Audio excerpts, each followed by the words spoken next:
warkaaga isii abaa wargeeska wixii ku yaala ku aqriyaay warkaaga isii abaa war maanta sidaan kuu rabaa ii soo gashay ma fahanta sidaan kula rabay aa igu soo gashay waxay dhahdane waa og tahay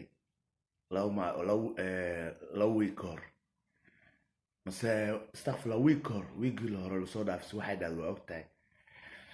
sababtaasaa aniga kugu gaadaya ma fahanta waa kugu sugaay haddana caawa adaa isoo gashay adaa kow isoo duqaysay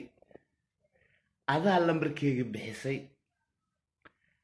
adaa kadibna ila soo hadashay waxaa la dhahay walla umbe way kaca karoon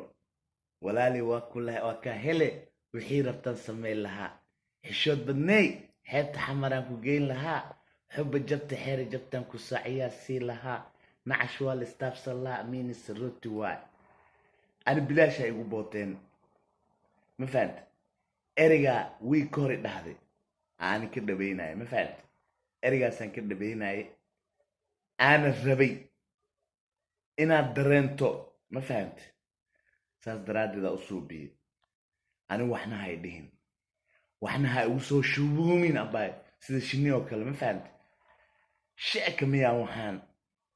shankaroonaan ku mudaaya abaay yah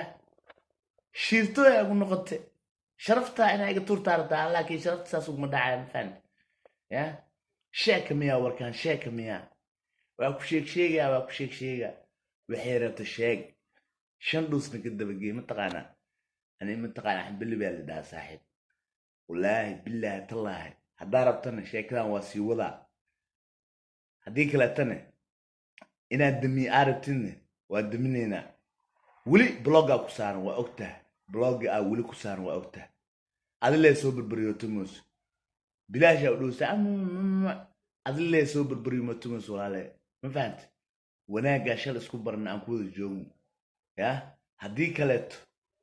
buuqbuuq abadiso wallaahi billaahi tallaahi yah geedkaa gaarta mirihiisa taabaan ku leeyaani ima taqaanin ma fahanta aan isbaranno yah aan isbaranno isma naqaanee laakiin sheekada necneeda iga dhaaf ereygaa dhahday le ani kaaga dhabaynaya ma fahanta 9 bilooday ku dhalat 9 biloodaa ku dhalat ma fahanta